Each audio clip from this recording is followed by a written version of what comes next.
Welcome back to Living with CRPS, the search for relief and remission.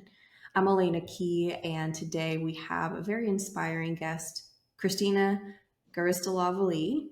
Christina's journey with CRPS is a testament to the power of holistic healing and the significant impact life coaching has. I first heard about life coaching as a way to not only cope, but find relief from CRPS through Christina. So really excited to learn more about her journey with life coaches. After years of battling CRPS, Christina found her path to remission by addressing mental and emotional health, which in turn allowed her to undergo physical therapy. And her story highlights the importance of a multi pronged approach to managing CRPS, focusing on not only the body, but mind, spirit, and emotions. So let's dive into Christina's story and learn about her journey so far. Christina, thanks for joining me today. Before we dive into your CRPS journey, I want to just know more about you. Can you tell me a little bit about yourself, where you're located, and what do you enjoy during your free time? Yep. I am born and raised and still living in Rochester, New York. I am 47 years old this year. I was a single mom for a while. I am a survivor of domestic abuse from the early 2000s. And so my child is from that relationship. He is now 20, and after several tumultuous years, he's doing fantastic. He's wonderful. So we went on a healing journey together through depression and severe anxiety, him and I. I'm also a stepmom. I recently married. I have three stepchildren, ages 13 to 21, and his girlfriend, who we consider our daughter as well. And then my son is also getting married soon, so that will give us a blended five between us. Um, and Wow. my Wow. Well, I'm career, so sorry. yeah, I'm a Oh, go teacher by ahead. profession. So I'm a teacher by profession, but complex regional pain syndrome took me off that path for quite a while. I'm very slowly getting back into that field through non-traditional avenues. Yeah. Well, I'm so sorry to hear you went through that experience. I can't imagine Mhm. how traumatic that was, but I'm so glad to hear that you came out of it thriving and for both you and your son that you went on the journey together and decided to face it head on. Mhm. And congratulations to getting married and having a beautiful blended family. That's so incredible to hear. Um, so, how do you mind sharing what happened and how you were officially diagnosed with CRPS? Yeah, well, I just had a freak and stupid accident at work, and um, a piece of it was a clothing rack, just a dumb piece of equipment, and it rolled too fast into my ankle, puncturing the tendon that crosses the ankle bone. And I just thought it was like, when you stub your ankle on a rocking chair or something and it hurts really bad, or if you hit your funny bone and it hurts really bad and it'll stop after a few minutes. Well, this pain never stopped. It never stopped. And coworkers finally found me. I don't know how long after they found me on the floor, just in agonizing pain. And we tried to do ice and things and take a break. And eventually I was sent home, never to return. But they could never find anything wrong. And then it was about 3 years later, I think, I was finally connected with a specialist because at that time we had just gotten a little teeny tiny beagle puppy, and she was a little tiny thing, and she would jump on my leg and it was searing pain. I mean, it made no sense at all how it could be so painful for this little tiny puppy to cause so much pain. And that was how I was diagnosed. Oh, this is complex regional pain syndrome. And my mom was with me Mm. for that appointment, and I have never heard her argue so bad with a doctor before. And I'd never heard of CRPS, and she hadn't either, but she'd heard of RSD, reflex sympathetic dystrophy. And she just kept saying, this can't be possible. This can't be true. There's got to be another diagnosis. This can't be what it is. And I'd never seen her like that before with a medical professional.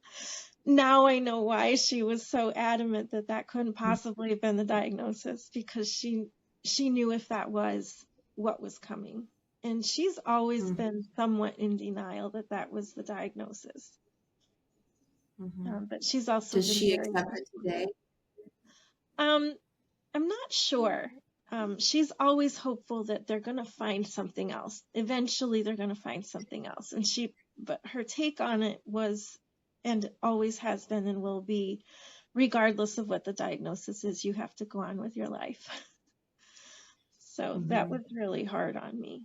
But at the same time, she was true. I was a single parent and I had bills to pay and things like that. I had to figure out how to go on with my life. Yeah. So after that initial injury, and you said the pain did never stop, were there any other symptoms you experienced? Like I know some people experience temperature changes, color changes, even changes in the hair. Did anything like that happen to you? Not with me. So mine does not present those ways. Mine presents with ongoing pain, like it feels like a broken bone. If I don't pace myself a lot, or if I'm on my feet a lot, it feels like I have a broken bone. And Mm-hmm. I get a lot of fluid buildup in a couple areas of my foot, to the point that it was damaging tendons inside my foot. So it wasn't just Wow. fluid buildup. Like people say, oh, just push through the pain, push through the pain. Well, I did that and I nearly ripped my tendons apart inside my foot, because there was so much, the fluid was stretching the tendons inside my foot. So that's when I was sent back to physical therapy for more instruction on how to pace, so that that fluid Yeah. wouldn't keep building up.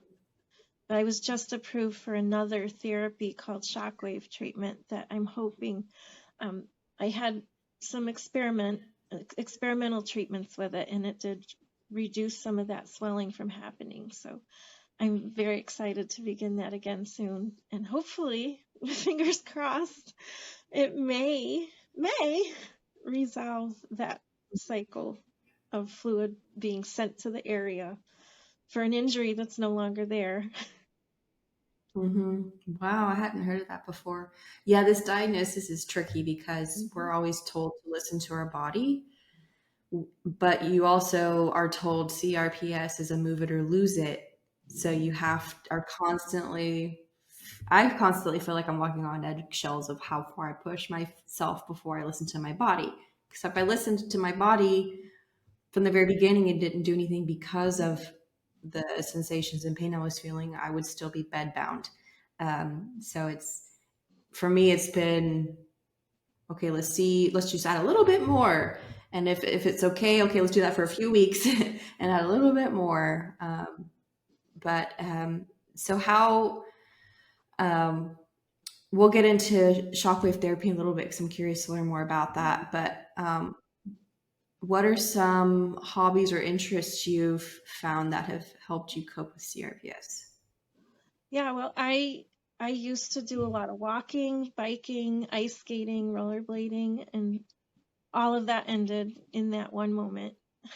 Um, and so I've been very slowly rebuilding those back in since getting proper therapy. My injury was 2012. I did not get proper therapy for CRPS until 2018. Oh, And wow. and I did go into remission, and I'm still considered in remission. And I consider myself healing. I'm always on a path of healing. Um, I don't know if I'll ever be fully healed. That's my goal, but I don't know if it will happen. But I am healing. That's how I talk to myself about it.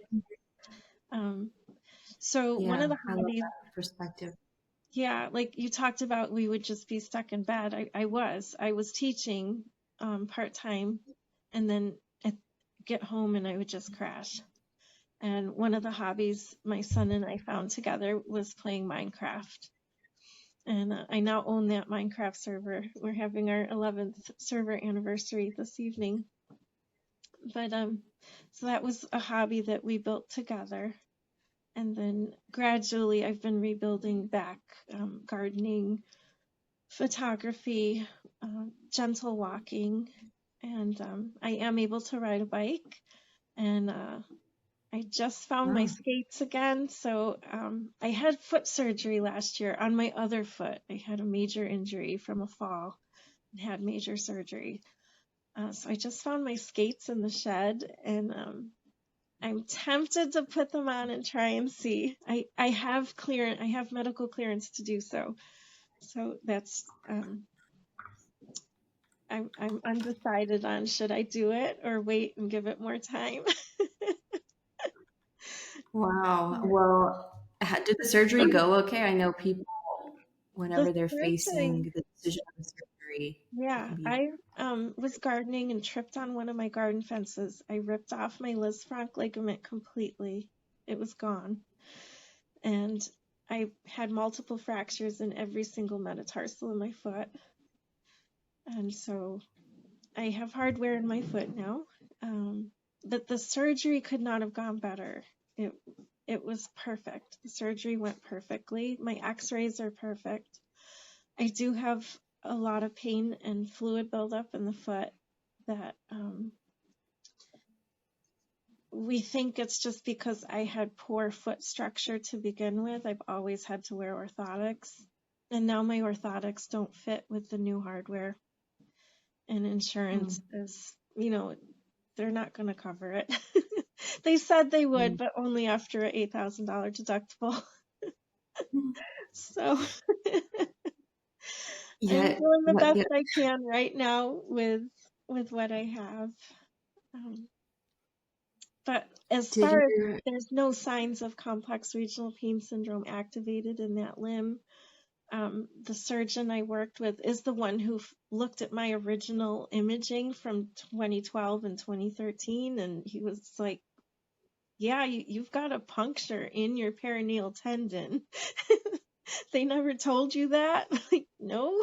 Mm, So I chose him to be my surgeon because he understands CRPS, and we took a multi-pronged pain management approach with between medications and my strategies, and so it was very successful in that regard. There's no CRPS. I'm walking. The x-rays are perfect. that's great.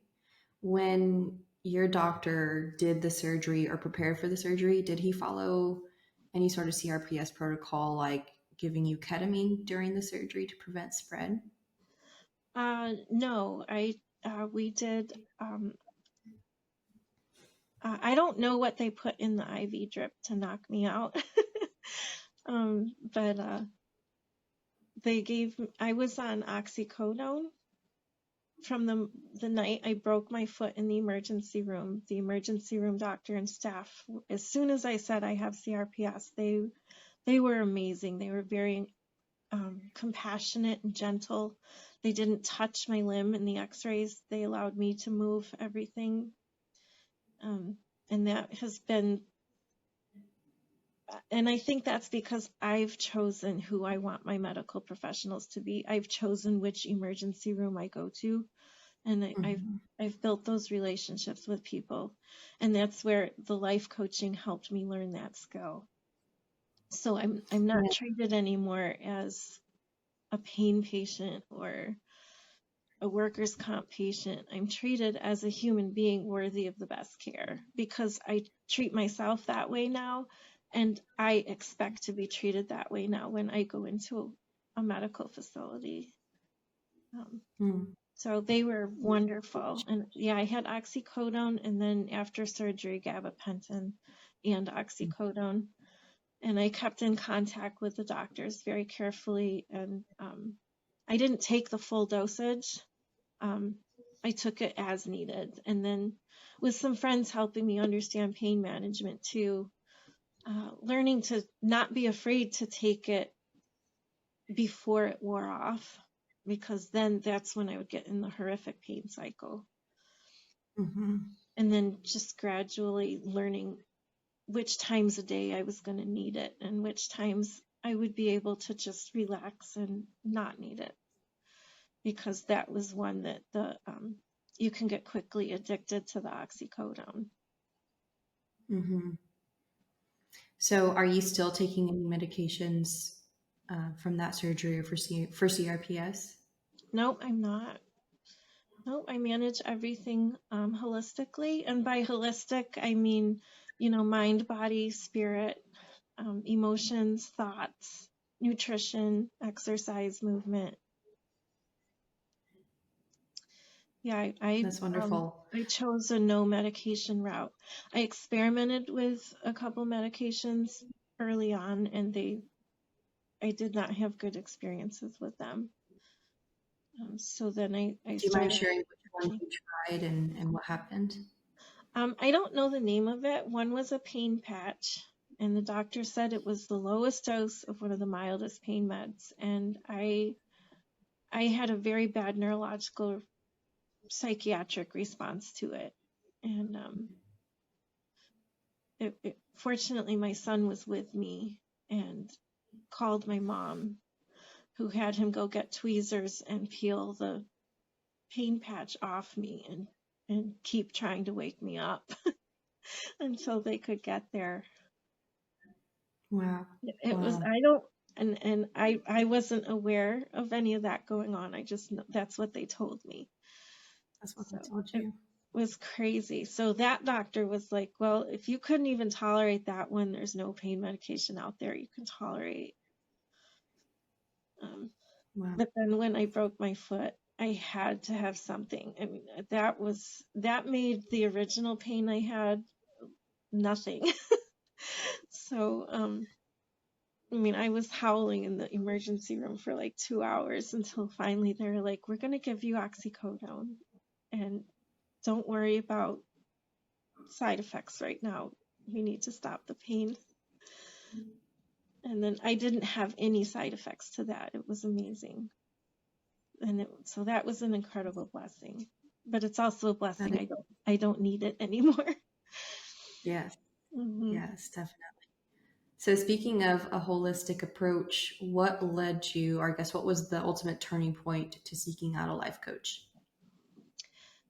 That was the end of 2017. My son and I were both in suicidal depression at that point. My son, through a variety of other reasons involving his birth father and things like that, but also fallout because of what had happened to me with the CRPS.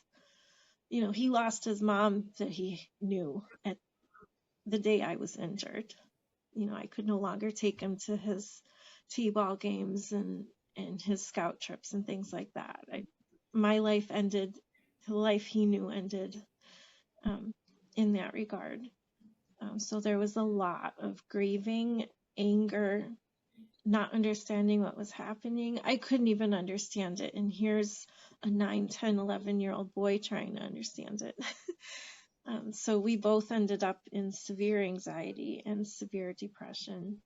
And we were working with professional therapists, um, which kept us hanging in there, but it wasn't changing our circumstances and it wasn't moving us forward. It was just survival mode and existing.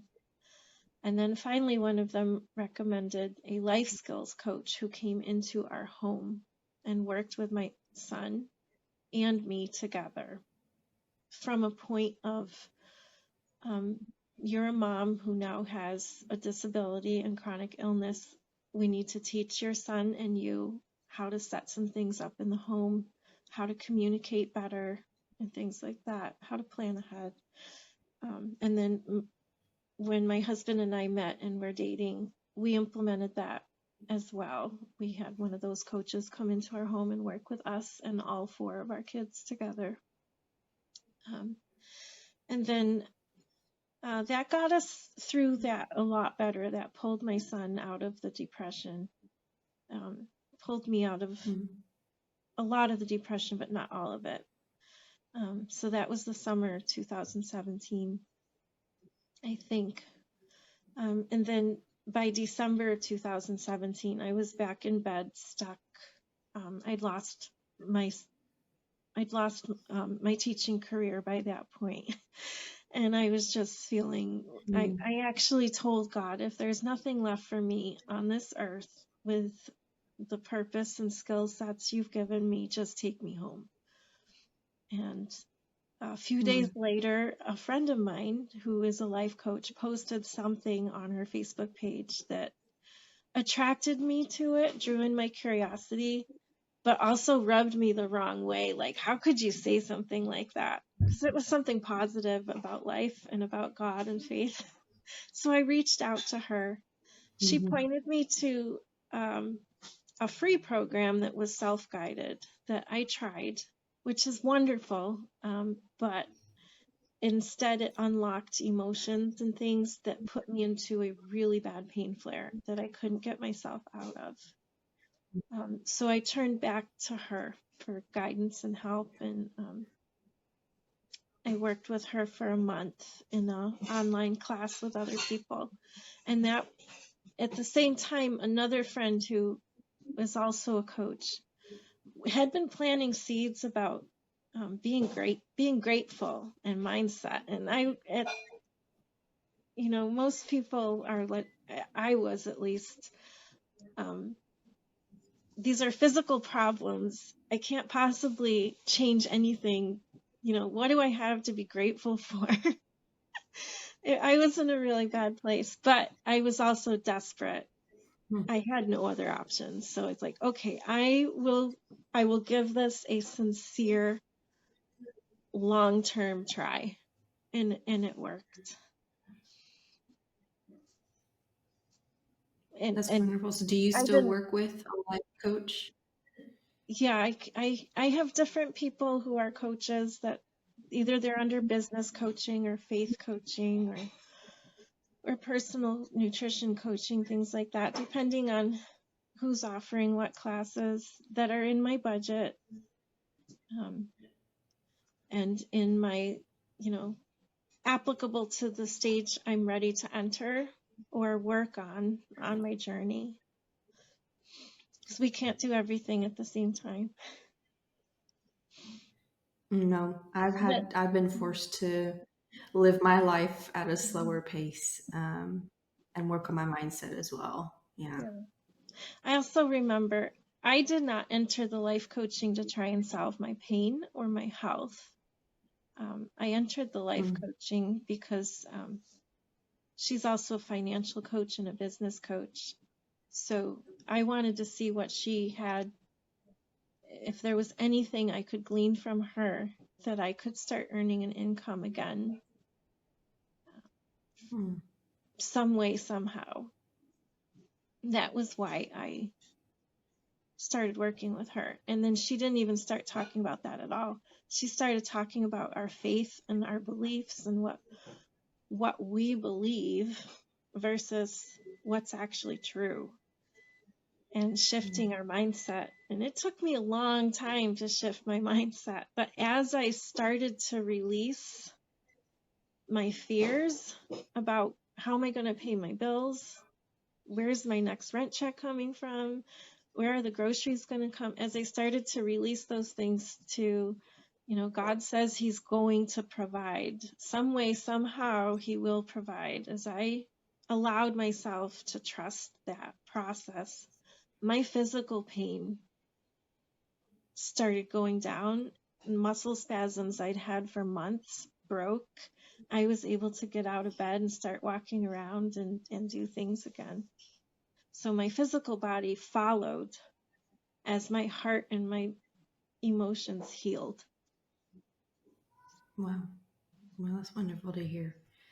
Um, Whenever we were, I think it was when we were messaging on Facebook, I think you had mentioned something about CRPS being an emotionally rooted severe anxiety disorder. Can you explain what Mhm. you meant by that? Yeah, and that is something that we don't like to hear as CRPS patients, because immediately we think, oh, this doctor's telling me it's in my head. Well, CRPS is the brain reprogrammed your nervous system out of a place of terror, basically. Like an accident, a physical injury happened, and the brain decided this is horrific. I need to protect my person for the rest of their life, and they activate all of the pain signals. And because pain and inflammation are the brain's natural way of telling us something's wrong, you need to pay attention to it, and you need to take care of it. So in a normal injury, that's what you do. But with complex regional pain syndrome, the brain has decided we're going to send these signals 24/7 because the brain now thinks something is wrong and needs to be fixed and taken care of. So that's my understanding of CRPS. And then there were times I would have no pain at all. There was one incident, I was in Walmart, and I think my son was about 10. And I had no pain at the moment. I was doing great. And then all of a sudden, I realized I'd lost track of where my son was. And I started to panic. And instantly, the pain was shooting up my leg. And then I was like, whoa, it was that fast, that my emotions, and then instantly the pain was back. And then I saw my son and I calmed down, like, okay, it's okay. And then I think, because I'd watched a video on talking to your pain or something, and I was like, what? I like, why not? How about I'll try it and be like, okay, it's okay. You can stop alerting me now. It's okay. And it stopped. So I started getting these ideas of like, wow, I'm going to start working on my stress and anxiety. And we do have a family history of paranoid schizophrenia. And so it was like with my son's developing anxiety too, as a family, we really had to decide, you know what, we're going to learn peace and flow and not getting worked up and anxious and fearful about things for his sake, if not for our sake. And then the impact on my health has been amazing on that journey. Yeah, that's so comforting to hear.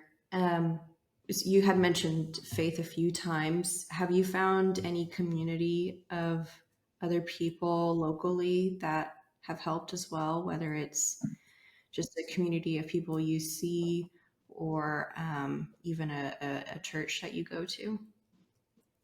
I have a lot of emotional and spiritual support. The CRPS and being a single mom and needing to work has made it so I have dropped out of those circles physically. It's very hard for me to, it takes a lot cognitively and energy wise. I've since transitioned unofficially, but the doctors say, oh, this is fibromyalgia, this is chronic fatigue syndrome, which when you read in the support groups, a lot of people follow that path after they get CRPS. It hits the adrenal glands, it hits the endocrine system. And that's because of the constant 24/7 anxiety and putting out so much adrenaline because we're in fight or flight mode all the time. So I have dropped out of physical face-to-face contact for the last many years. But I think if I were able to get there, I would have groups. But online, I've developed very close-knit spiritual support, emotional support, psychological support. That's so great. And I also had to pick and choose. That was something.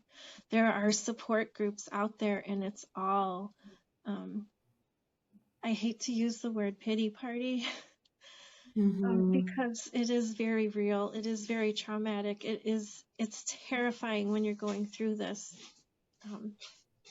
But there's a point where you can be willing to receive words of encouragement, uplifting, try a cup of tea, try putting on some quiet music, And I had to remove myself from the groups where people were unwilling to try anything, and then search groups that people are encouraging each other to, just try sitting outside for 5 minutes. Just try. If you can't get outside, try placing yourself next to a window so you can see some sunshine. Just try it. And people being receptive to those things. So those are the groups that I found my support in. How did you find those groups? I think finally, because I wasn't in them for a while, and then I realized one day, wait a minute, I'm on Facebook. There's got to be support groups, because I was in homeschooling mom groups and things like that. So I think one day I just thought, let me search. There's got to be other people out there, because I'd been told it was one of the most rare diseases. And then I don't think it's as rare as they say, actually. I meet people with it all the time, even in my own town. So I just thought one day, you know what, I'm going to search Facebook for support groups. I love that.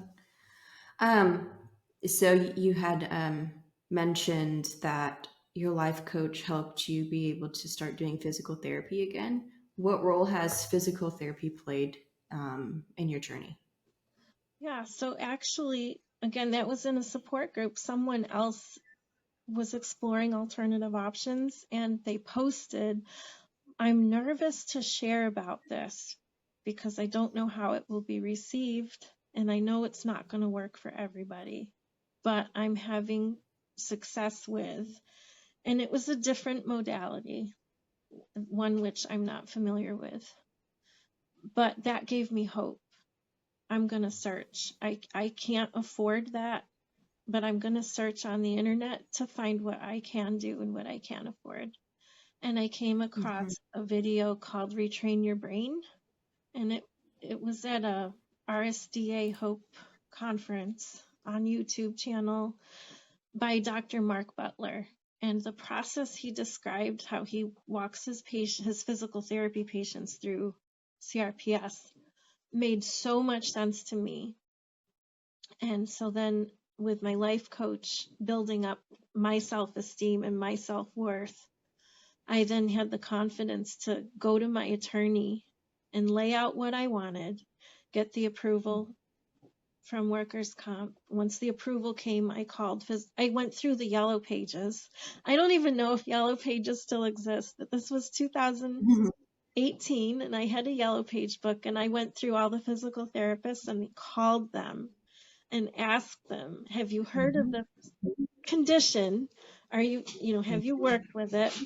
What approach do you take? And as soon as they said ice or something like that, I said, nope, I'm out of here. I didn't tell them that. I just said, okay, I'm not comfortable with that approach, so I'm going to search elsewhere. Thank you for talking with me. But then if they didn't mention that, I'd say, so have you heard of this approach? And I'd describe it, and they'd be like, oh, yes, that's makes very sense. I'm happy to partner with you and see what we can do. So that's how, and then my first physical therapist was amazing. And there were days I went in with suicidal thoughts and things, and she would just sit down with me and work me through it. Just absolutely wonderful. That was the summer of 2018. And then she left when I got approved for more physical therapy. She wasn't there again. And I felt, I wept as if a family member had died. And then finally it's like, okay, my life coach, Marianne, would say, God has another opportunity waiting for you. So I said, okay, God, I'm very sad that she left. I'm thankful for the opportunity I had and how far she brought me. Lead me to the next person who has the next piece of the puzzle for me to solve. And I found that person. And then that person left. And then I was connected with someone else who had another piece of the puzzle. And so And It's do you still see a physical therapist ongoing? I wish I could.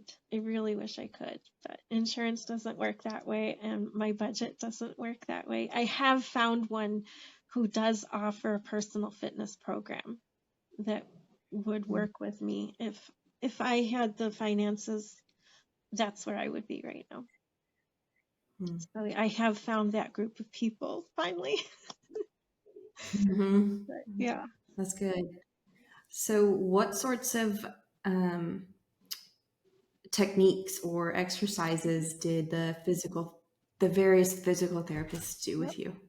Um, well, I also at the same time I got a psychologist who understood chronic pain, chronic illness, complex regional pain syndrome, and cognitive behavioral therapy.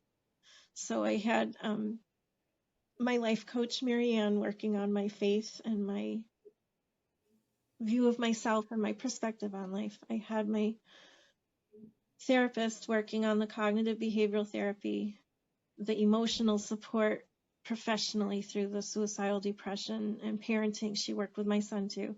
And then in physical therapy, I applied the cognitive behavioral therapy of visualization, I think mostly visualization and breathing, to physical therapy, which was desensitization, very Mm-hmm. gentle. I was able to pick, like, she would tell me what kind of texture she wanted me to use, and then I would go around my home and find something. And I picked things that I loved to handle or look at or to like. So I picked my favorite. When I was ready for the washcloth texture, I picked my favorite washcloth of, my favorite purple washcloth. When I needed something smoother than that, like a very smooth cotton, um, I picked a favorite pillowcase from my childhood that I'd held on to. And when I was ready for something harder, like the bath loofah, I splurged on a $4.95 luxury bath poof in my favorite color. So I surrounded myself with the things that I loved and putting them on my skin, on my affected limb, just to enforce this is safe, we're happy, this is good and wholesome. And then the mirror therapy, the same thing. You have to make sure everything is symmetrical in the view of the mirror, as well as, so anything reflected, you have to make the environment symmetrical to trick your brain as best as you can. So again, I would take my favorite bath towel and spread it on the floor so that was what my brain was seeing in the reflection and in front of me, and for the mirror therapy. And then gradually, I did the graded motor imagery piece on my own, just by following Dr. Butler's recommendations in his video that I had found, because I wasn't going to spend PT time doing that. And I was shocked that, here I am trying to look at images of body parts and my foot starts throbbing. Like, it's bizarre. It's so bizarre. But I learned, through, just keep, I took notes. I think I wrote it down word for word what Dr. Butler had said in this video. And I just followed, like, learn the threshold and stop before that threshold. And then gradually you can increase that threshold and increase the amount of time you can do the activity without pain, because you want to stop before you feel pain. And then learn what that timer is. And then after a couple weeks, like you said, expand the timer a little bit and just gradually nudge your brain to be receptive and accepting of that new threshold. And I do that with everything now in life. I do it when I turned to home care with close friends. And my last family, she gradually introduced each task to me so I wouldn't be overwhelmed all at once, because if I get overwhelmed, the CRPS will activate. And Mm-hmm. when I moved and I have to climb on a step ladder, it's like, okay, I'm just going to introduce myself to the step ladder. And Mm-hmm. I'm not going to unpack a whole box of dishes. It may take me 3 weeks to unpack a box of dishes now, because I'm not going to force my brain to endure a step ladder that much. I can do it now. I can do step ladders now, but things take me a long time because I've learned to pace, and I don't want to activate those flare-ups. I do Yeah. now know, though, like recently, very recently, I've realized, because I did some heavy gardening and things recently, and I'll lay in bed and I'll feel the pain flare starting, and now I'm to a point, it's just like, oh, well, a pain flare starting.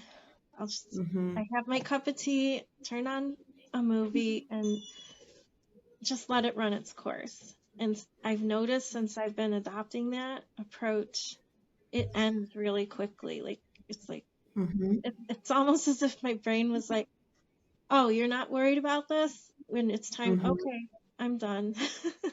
I was just Mm-hmm. checking. It's like my brain was just like, I'm just checking. Like, yeah, no, it's fine. Yeah. Yeah. I've had to do the same. Before, I used to spiral when it would start Hmm. to flare. I go, oh no, here it comes. Oh no, how long is it going to last this time? How hard is it going to get? And it just got worse and worse and worse the more I worried about it. Yep. But now like you mentioned, you watched a video on talking to your pain. I watched a few as well, and I call it Miggy because it comes from your amygdala, and I pretend it's like a ferret. I Oh, say, Miggy the ferret, I know you're there. oh, Everything's okay. You don't need to distract me from whether it's an emotional thing I'm feeling. You don't need to distract me from that. The other day, I was playing a card game with my husband, something as simple as a card game, and I'm very competitive, and I lost. And this was yesterday, as soon as I lost and I was frustrated, I started to feel the flare. And I had to talk to it and say, wow. no, you don't have to flare up just because I'm frustrated I lost a card game. And then it went away as soon as it came. Wow. That's just crazy how powerful the That mind is is. powerful. Wow. Yeah.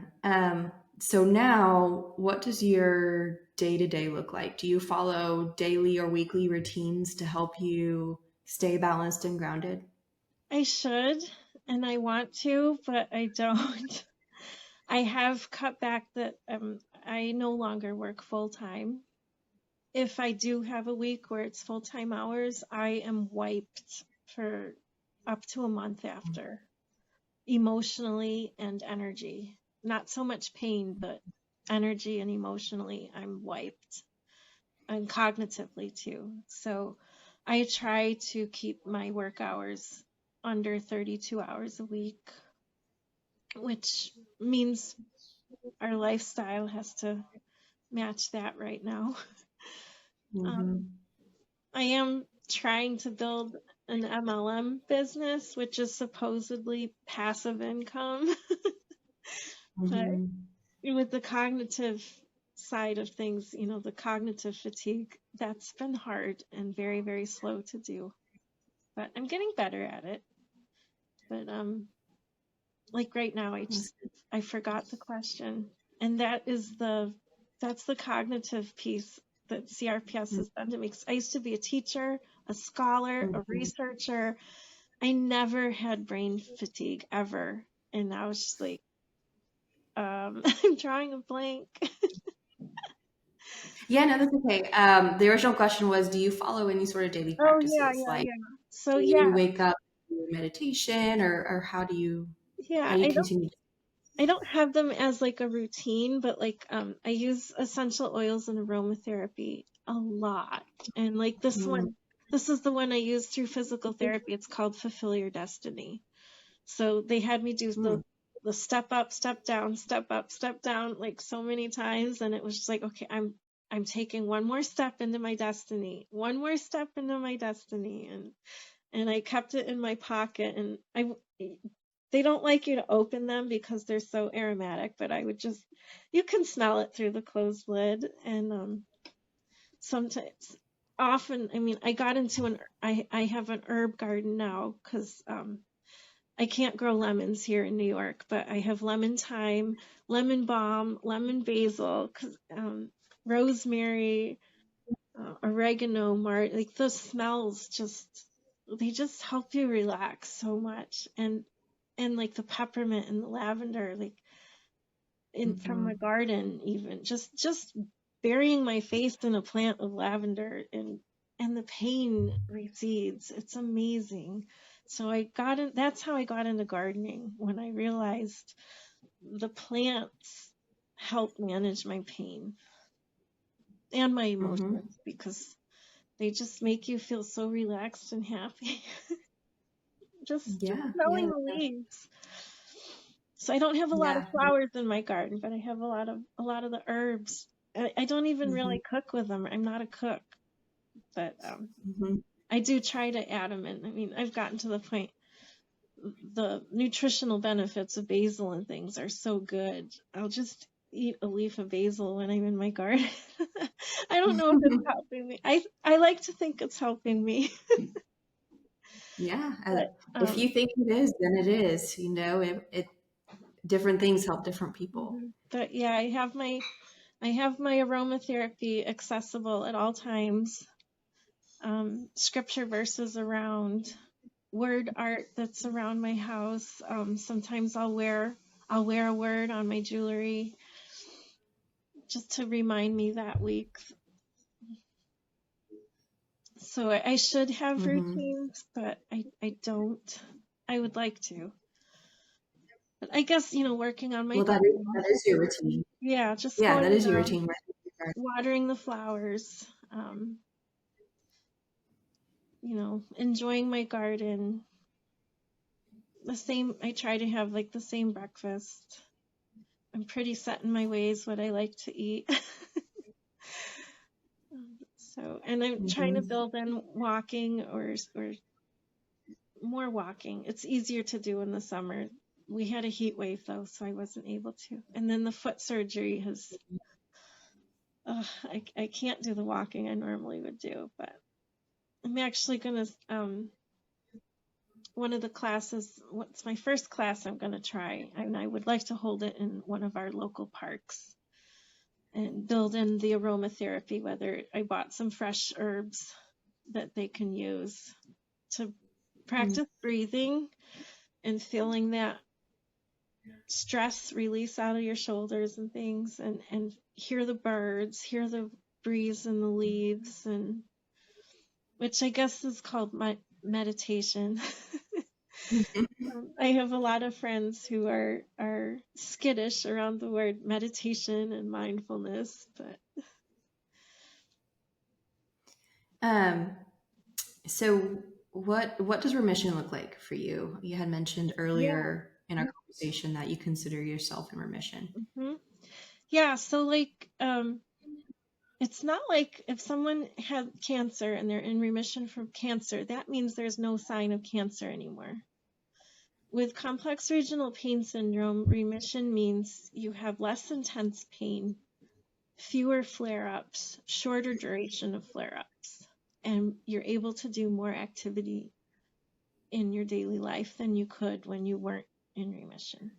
So I still have complex regional pain syndrome running in my system. I still have the inflammation that happens. I still get pain.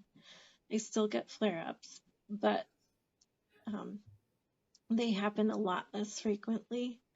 And the pain, um, depending on how much desensitization and exercising I've done, um, to maintain being in remission, I'll have more pain if I've slacked off, and less pain if I'm consistent. Mm-hmm. But it's not pain that has me in tears anymore and unable to function.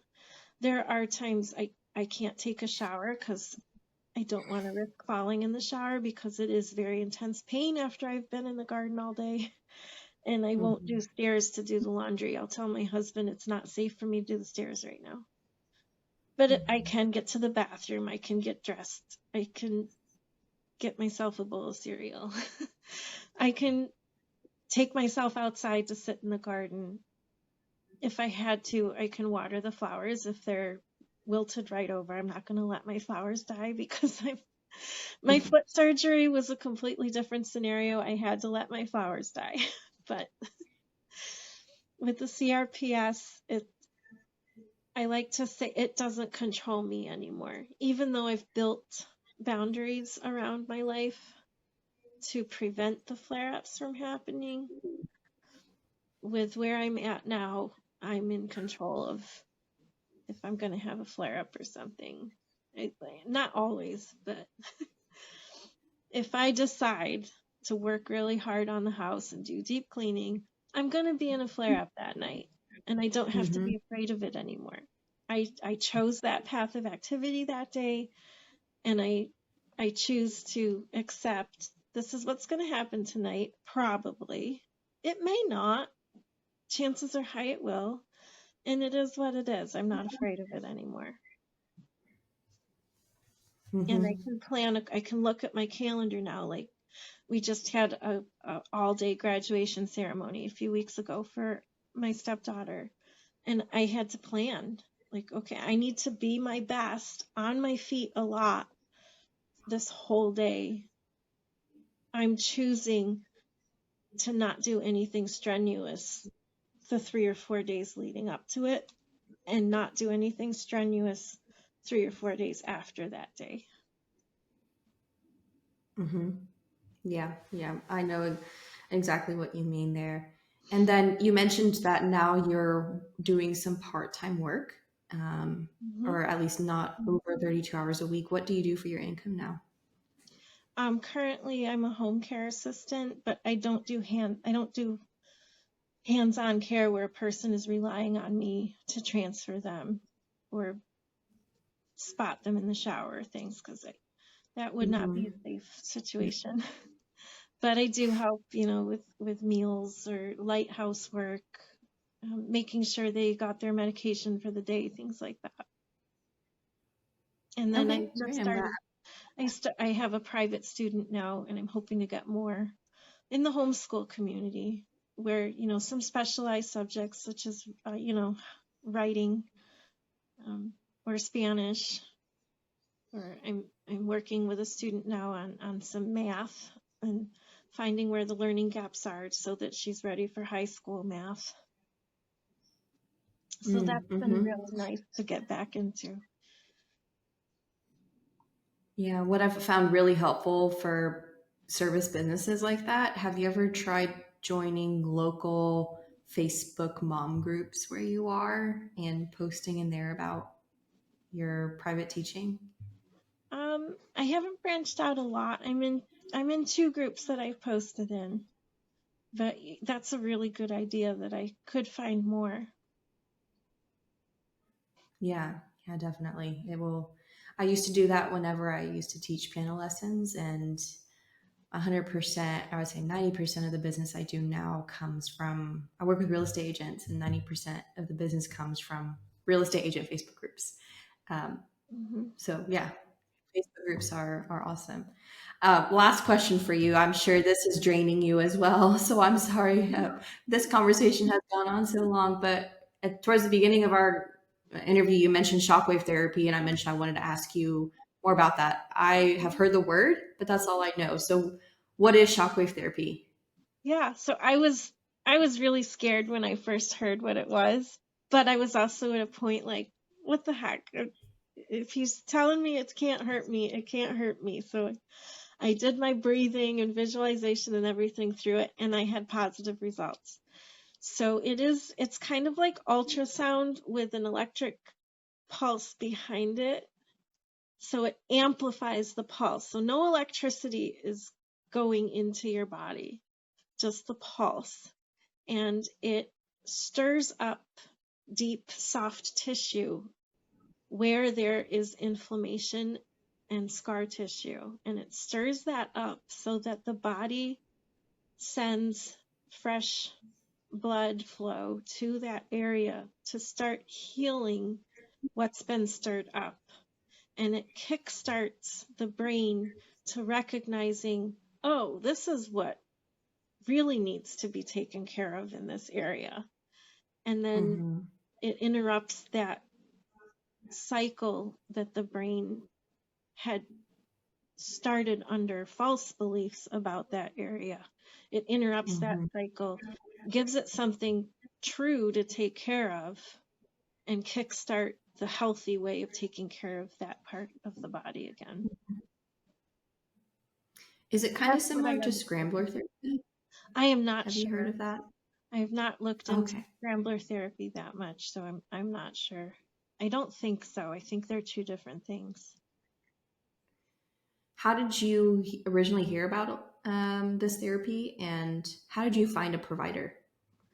Actually, it was my attorney's recommendation for a complex regional pain specialist, and that man retired and passed the business on, and that man and I uh, agreed to disagree and respect one another. And I waited that out until someone else took on the practice who was very open to holistic and homeopathic modalities. And she was a neurologist. She brought someone on who was a nurse practitioner who knew about this therapy. And so that's how, in an appointment with him, he recommended, would you be open to trying? And so I said, oh, why? What the heck? What? I have nothing to lose and everything to gain. So Mm-hmm. yeah, I'm very glad I did. Yeah. When is your next session? I actually have to call them to schedule it because I just got the approval from insurance for 8 sessions. So I don't think 8 sessions is going to do it. It might, but it was a long-term positive outcome from the few that I had.